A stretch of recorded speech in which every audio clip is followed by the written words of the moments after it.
I hate that we didn't play our best football, especially in the first two quarters. We did a few things that have been uncharacteristic of what we were getting to, what we were building to in those last three games. You know, we've seen that when we start fast, and a lot of times it start fast on offense, it carries over. It carries over to our confidence. It carries over to both sides of the ball. And we didn't start fast on Saturday. You know, they hit a ball over our head on the first play of the game, and I felt like it deflated our football team for two quarters. And that simply can't happen. That's absolutely something we've got to get out of these kids' mind is the soft attitude of letting one play affect the next. We've got to be able to move on to the next play. We've got to be mentally tough. We've got to understand what we can control in that moment, what's important in that moment, and not what just happened. And those are things that we're constantly working towards.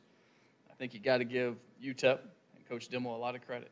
You know, they came in here and outcoached us, outplayed us. And you look up at the end of the first half, and they've just made a bunch of plays. And I think they had confidence because of it. And I think our football team was a little stunned. I was glad that we were able to put together a quick 2-minute drive and get points on the board to end the first half. And then went in the locker room, made a few adjustments. But to be honest with you, offensively, it wasn't a ton of adjustments. It was more challenging these guys. It was more making them realize that this is a game that they are capable of playing and capable of still going out and winning. They just need to execute. Defensively, I thought Coach Smith and our defensive staff made some great adjustments in changing the scheme up, changing the line movement, the line placement, and also running some linebackers through gaps that affected them in the second half and helped us. You talk about defense, you talk about a tale of two halves. You talk about a team that scored touchdowns on 4 out of 5 drives in the first half, sometimes methodically taking the ball down the field, sometimes hitting big plays over our head, to a defense that comes out and has 7 drives, I believe, in the second half.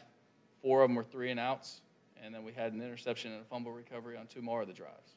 And so, again, complete tale of two halves. Not sure why we can't get this team to play for 60 minutes like that. Obviously, we would have enjoyed the results if we could have. The offense came out of the tunnel and really did play. They loosened up and played. They protected the passer. The quarterback made some great throws, and then we had some guys make plays downfield. And so that was really good to see. Around here right now, we're continuing to stress our process and demand that these guys do it our way. And to these kids' credit, they came back in the building yesterday. They watched the film. They listened to me talk about the things that win football games and show them how we can win football games. And then they went out on the practice field and freaking worked. And I think that's always a question I've been getting is, you know, how's the mood of the team? Well, the mood of the team's not good, but they're doing what I ask in terms of coming in here and working and understanding the process and the things that win games. And so, again, from that standpoint, as hard as it is, because that's hard to do, these guys are bowing their chest and acting like winners by the way they come in here and work. And so, again, working the process will get us to the point where we are deserving of that tag winners. And sooner rather than later, I hope.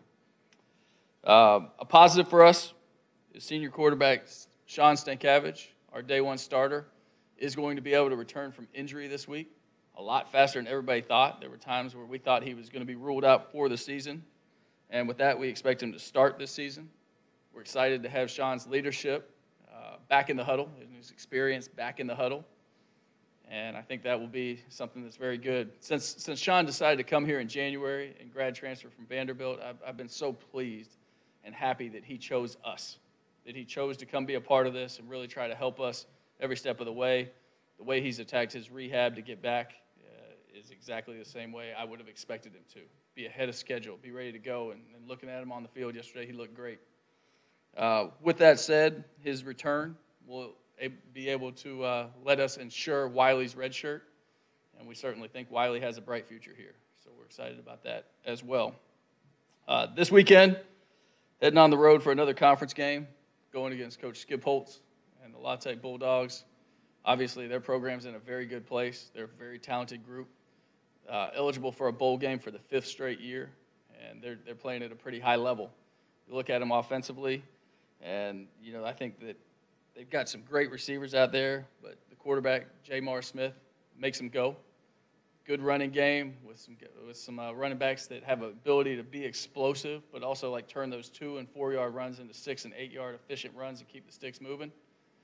Defensively, they've got one of those freak shows. Jalen Ferguson is as good as a defensive end as I've seen in this conference, and his production tells you that that's absolutely true. He leads the nation in sacks right now with 12 and a half. I believe he's 2 sacks away from being the NCAA all-time career sack leader. And, you look at him, he's 6'5", 265 pounds, arms that go down to the ground. I mean, he is how you would design a defensive end on the Madden video game. So he's going to be a great challenge for all of our tackles and backs and tight ends to get a chance to block him in this game. It's going to be a lot of fun to watch the matchup between him and Sam Pierce anytime they line up across from each other. So I'm really excited to see that matchup, as I said. It's going to be a very tough opponent for us. But we've got to, as coaches, continue to put these guys in the best situations to be successful. We've got to get them to do things more consistently and to overcome some of the mental issues we've had, regardless of how things go, whether they're going good or bad. We've got to go to the next play, and we've got to keep going to the next play. And that's really what we're trying to get. We're trying to get this mindset the right way. We're trying to get them to continue to work. I'm doing more things in practice from a competitive standpoint, more competition early on in practice just to make sure practice has the juice that we need. But, again, really happy with how the guys are working. Love how the staff's working. Doing everything we can to find a way to beat La Tech this weekend. With that, I'll open up for questions. We always talk about the conversations you have with players, trying to keep them motivated, but particularly after a week like this past weekend. Who do you talk to? Who are you reaching out to maybe to keep yourself motivated as the staff? Maybe someone like Dennis or David? There's a lot of people, to be honest with you, Glenn. Like, there's Pete Lembo on staff and Jerry Mack. There's people like John Simmons that I go to for perspective on this program. There's Derek Mason, who's one of my best friends, and I think he's worried about me because he's calling pretty frequently right now. I tell him I'm good.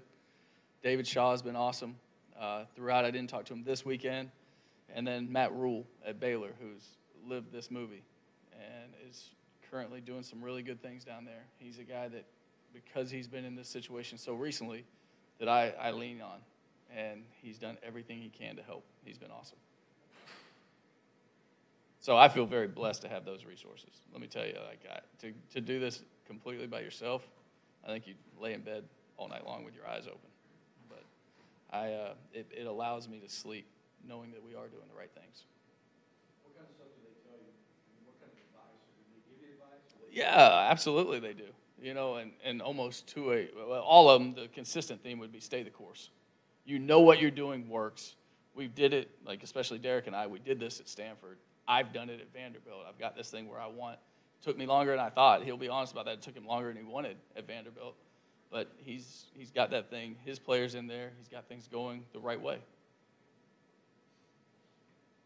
He feels a lot better about year 5 than he did year 1. I promise you that. And, I talked to Matt. And Matt's always like, Bloom, keep working, get the football right, recruit your brains off, get the football right. I mean, that's what he'll always come back to. And, he always talks about it as year 0. As your first year in a program that you're taking over is year 0. And that's been, again, I'm just too competitive to let it be comforting, I guess. But it does, make me realize, guys, this thing's hard. These people have been there. We're doing the right things. Keep the players working, keep recruiting, keep working on the mindset. How important is it to get the football right? There's some guys that are going to get some action down the stretch. Some freshmen that have been forced to play a lot sooner and more than you might have thought coming into the season. How beneficial will that be in year 2 and 3 and 4? Gosh, you think it would have tremendous value. I go back to what Mac Brown said, that I think his statement was something like, if guys can play 15 to 20 plays a game, it's worth burning their red shirt. And, some of these guys are playing 60 to 80 plays a game, some of these freshmen. So it's going to pay dividends. I know it is, and it's going to be great for the future of this program. Some of the ones that we were able to get some big experience, and now we're going to redshirt, and you're talking about those guys will be playing for us 5 years from today. I mean, that's exciting too. So the redshirt rule is awesome in that regard. It's awesome for development of young people, young players in this game. So I think that is – I think it's going to be very positive, to answer your question in short. And I think for many, many reasons. I think going into spring ball knowing the tempo of what a college football game feels like instead of just knowing what a practice feels like has so much value. And then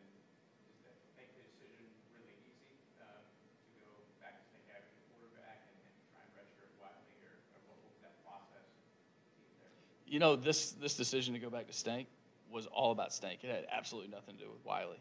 You know, and the way Wiley's played. Wiley's played great at times. And again, looking at the third and fourth quarter, he made some unbelievable throws and did some big-time things for us. So this is all about Stank and the fact that he was our day one starter, and his commitment to this program has been awesome. And we've got a chance to throw our day one starter back in. And, oh, yeah, as a side note, now we get Wiley's year. We get to secure Wiley's redshirt year. That's pretty awesome. In your past coaching experience, what is maybe most comparable to the last time you played between freshmen?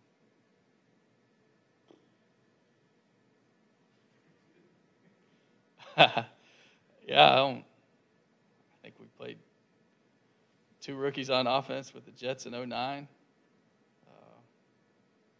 At Stanford, in 7 years, I played 1 true freshman at offensive line.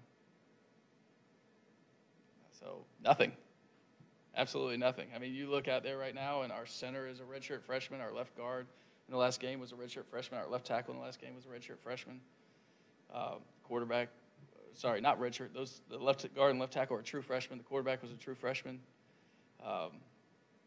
Yeah, but it's exciting. What's Trammell done the last few weeks to really step it up? I think that's a better question for him in terms of what he's done to step it up. What I would tell you is I'm so thankful for Austin Trammell. I've talked a lot about how much I appreciate the senior class here right now and the leadership they're giving. I've talked a lot about how I really think the freshman class that we brought in sees things the right way, and I've talked a lot about how those 3 classes in between, not all of them do, but Austin Trammell is absolutely the way I would build a football player, the way I want to build Rice football players. I would clone him and play him at center and left guard and right tackle if I could. Like, I would play – we can win with Austin Trammells across the board, and that's exactly – he's the blueprint of guys we're trying to bring in terms of mindset, the way they prepare, and, of course, the way they produce on the field. Coach, it seems obvious from my point on the sideline that when there's a big play for your team, it really brings life to the sideline. An interception, a touchdown, those sort of plays. But when it takes a while for those to happen, maybe the life can fall off the sideline. Would you like to see the players maybe feed off more smaller plays, a big block, a good tackle, those sort of small moments even when you're down by 14 or so, because it kind of breathes life into the team, or is that just difficult to do when you're losing? You know, I don't think it should be difficult. I think we should celebrate everything in this game and celebrate it together, and especially guys on the sideline. When I'm talking about going to the next play, I'm talking about, hey, like if you're on those white lines, you're one of our 11 players, you've got to have laser focus and worry about what you can control on this down. Look at all your coaching points. Let your eye progression work, and then go play. But if you're on the sideline, we all should celebrate everything. Like, that's just who I am. I want this game to be fun. I want to be juiced on the sideline. And we've got a few guys that do that stay locked into the game and really do celebrate every small victory. And that's the way it should be. We spend so much time and so many days of life preparing for these games. We should celebrate everything within them. How important have your captains and guys like Zach and Jack been in this process? You know, I think the captains have been very solid. They really have. And it is, I can attest, it's hard to lead. It's hard to smile, you know, when you're talking about our record and some of the success we haven't had on the field that we all work and want. So I think just the fact that they've come to work, and Zach post-practice yesterday said some words that I think really hit some people. And, again, not doing anything in an attacking manner, just in an accountable way. And let's do this the right way. Let's do this together. And let's get our practices right. Let's know that every snap I line up across from you, I'm coming at you, and I want you to come at me. I want you to make me the best version of myself. And so, again, I think, like, right now, to be sitting here and those guys to still be vocal in that way, I think that's awesome. Obviously, Jack Fox has been tremendous in terms of his production on the field this year.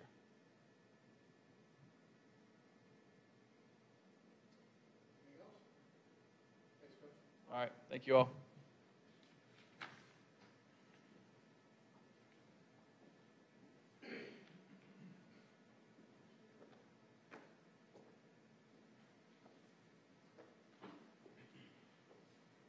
Good afternoon. Thank you all for coming out. yesterday it was pretty tough to watch that film and just see how we played in the first half and just how different it was in the second half, and just knowing that if we could have brought that same intensity and that same focus and productivity in the first half, that game would have been completely different. But moving on, we're going to try to drain it and move on to Louisiana Tech and focus everything we have into winning this game this weekend. They're a good football team, athletic, fast, big. It'll be definitely tough, and it's going to take everybody on the team to come together and get this win. But we definitely need it just for confidence, you know. I need this win bad just for myself. It's hard losing, and we're all competitors at heart, so we just really want to win this game, and it means a lot to me just because I'm from Louisiana. My grandpa went to Louisiana Tech. Pretty much my entire family lives in Louisiana, so it'll be a cool experience for me to go back and play my grandpa's alma mater and just kind of hopefully win and rub it in his face a little bit. But yeah, I'm excited for this weekend. All I want to do is get a win.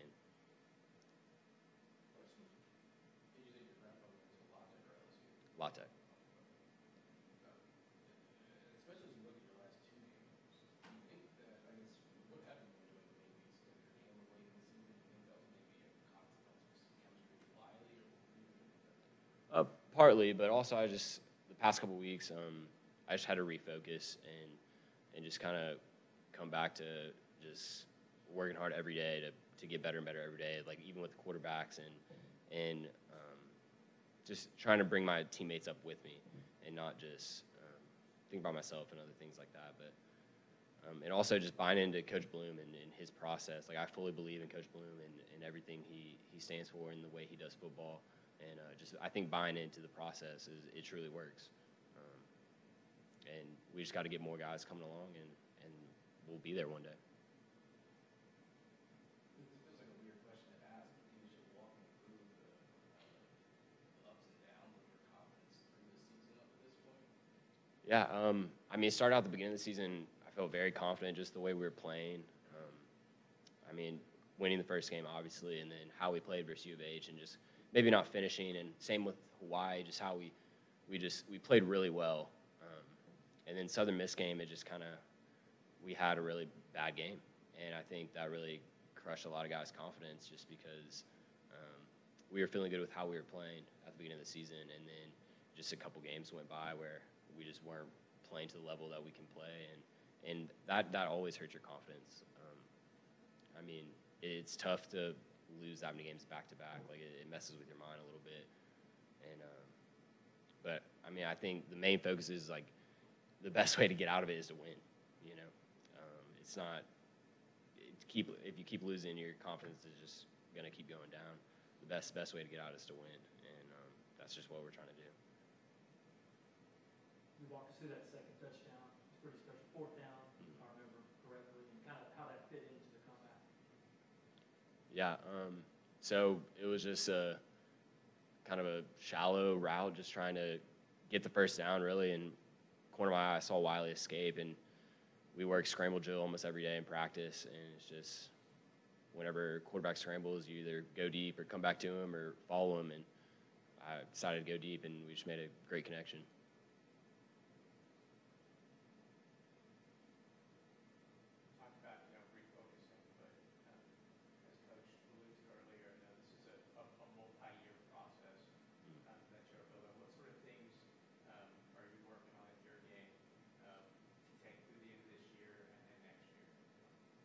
Yeah, I definitely think just a big part is trying to get more guys just bought into our process, and a big part of that will come in this off season, and just bringing new guys in and kind of developing these younger players and just how we do things, and just hopefully changing some of these guys' mindsets and just how to prepare, how to work, and just how to win, honestly.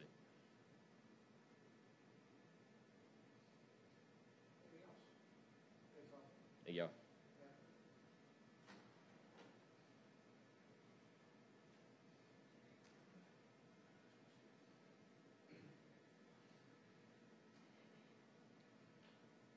Looking back on the film from the last game, there were a lot of things that we could have worked on as a defense.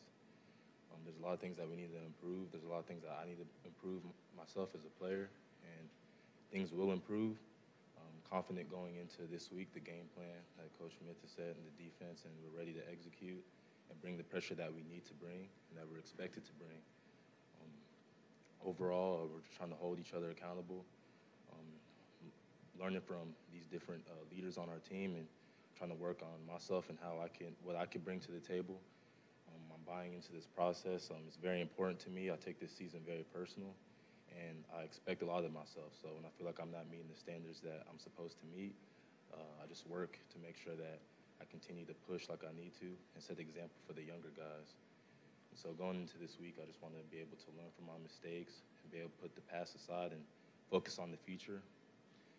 And with that being said, I'm going to make sure to bring everybody else I can with me and be able to look forward and just stay optimistic, because that's what we need to do now. And so that's what you're going to expect from me going forward.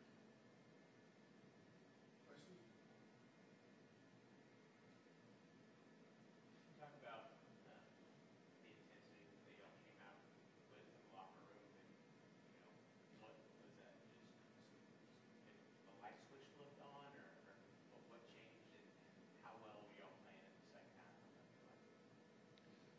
Well, we came together and we just realized that everything matters, and it's something that we just have to instill in our minds that once we get out there, we got to play fast. We got to do everything we got to do. We got to play 4 quarters of football. So, and it's something that we all just need to be on the same page with. I feel like once we all establish, we all know what's expected of us, that we could all come together and do the things that we're supposed to do every single play, every single moment, not have to, and it won't be choppy at all. So that's just, everything just needs to come together, and it will come together. How do you reflect on your season thus far? Like on an individual level, like I said, there's a lot of mistakes. There's a lot of good things that also happen in the past. But as a player, I'm just looking forward to the future and what I can bring and the things that I need to work on. That's what's more important. And just buying into this process is trusting myself, trusting in Coach Bloomgren and what he has for this program. And I'm just real confident moving forward that I'll be able to be a part of that and be able to do the things that I need to do, and see that the coaches have the trust in me, be able to do the things that they ask me to do. So I'm excited.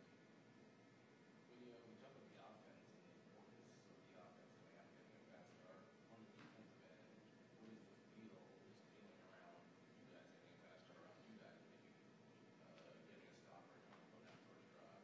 Well, it matters. Everything matters. We need to come out fast. We need to play fast, and we need to finish fast. And that's expected on both sides of the ball. So as a collective, we're working to get there, and we're excited to get there. And that's exactly what we're going to see in the future and throughout the rest of the season. What did the North Texas game show you, give you confidence? Because Coach Bloom told us after you were unblockable. So how do you build on that? Was that kind of a turning point for you? Yeah, definitely sparked just more motivation within me. I have a chip on my shoulder. I'm playing with the chip on my shoulder. There's a lot for me to prove. There's a lot for this defense to prove as a whole. And so looking back on that game is something that we could use as a stepping stone going into Louisiana Tech, LSU, and ODU. So it's something that, like I said, we just got to build on. That's what we're going to do.